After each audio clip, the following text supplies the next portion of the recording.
And one great way to change people's lives is to speak to a crowd. I can give a message that might just change someone's life. And while trying to find something that could change someone else's life, I ended up finding something that changed my own. I went to Rome over spring break. It's a beautiful city. Definitely recommend going there. And I was rooming with 2 other people. I knew both of them. They were in my Latin class. I've been friends with them for a couple years. And it was 11, 12 o'clock at night. We were all tired. We had all been walking around for 12, 14 hours. It was a long day. And the lights were off. We were laying down. We were about to go to bed. And the question of faith was raised. And one of the kids was very publicly Christian. Everybody knew this. And the other was raised Christian, but is atheist. And it was his answer that really struck me. Because he started off by explaining that he had always been told that your life is like walking on a beach.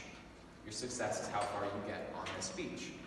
And no matter where you are on that beach, what time of day it is, God is always around you. You can't see his footprints. You can't see what he's doing, but he is there. Maybe sometimes he's behind you silently, egging you on to keep going, maybe next to you, holding your hand, helping you go farther. And it was like a pretty accurate metaphor. I've heard a lot of them. And what he said next was that when you die, you can see everything that God has done for you. And God appears in front of you. And my friend said something along the lines of, if God appeared, I would slap him and walk away, because no matter what, I feel alone right now. And that's where he stopped. And that's why he is atheist. And laying there in that bed, my mind started chewing through this. Like, how could I've always had the idea that no matter what, God is there to comfort me. And I've always felt this comfort, knowing that there's something there, a spiritual comfort. But in that instant, I also felt alone. But then in that exact same instant, something emptied me out, and something refilled me with something different, but also similar. And I didn't know what this was until the next day. And walking through the cities of Rome, life was just a little bit more precious. There was a happiness there that I don't think I could put into words. And the best way that I can describe it was that I realized that I'm alive.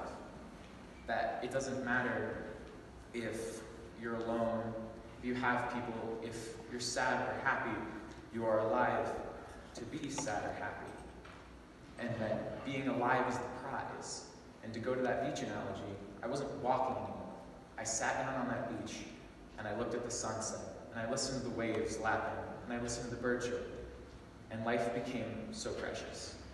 So I have been given this message, this gift, that I now recognize that I am alive, and that life is beautiful because it is life. And it feels like it's my duty to share that with everybody. And that was going to be my sermon. It was going to be a sermon of, slow down, enjoy life. But on Thursday, Creek lost its second student to suicide in 2 months. Her name was Leslie. She was a senior. And I didn't know her, but walking around school that day, everybody was in tears. And you could tell that her death rocked our school. And the initial reaction is to try and find something to blame. Why did she have to die? She helped so many people. And in this, all of Friday, we just kind of spent talking about it at school. Teachers would give out work, but it was do what you need to do to cope and handle what's going on. And I just started thinking about it and how disconnected people are. Because she was, by all accounts, a model student. Great GPA, always had the answer, always had her homework.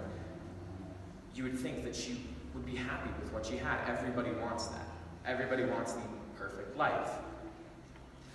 She had a huge social media following, and everything she posted was the perfect image. The image that she lived a perfect life and that she was happy. And that's what's so destructive about how we live, is it's all through phones. Somebody can check in on you, but it's letters on the screen. It doesn't feel like you're taking the time of day out to ask if you genuinely are okay. Everything is so impersonal. So I'm not going to say that it's our fault she's dead. It's nobody's fault. But a good message that we can take from it is show compassion to people. Even if that person seems so incredibly happy, everybody has a little bit of sadness that they carry around with them.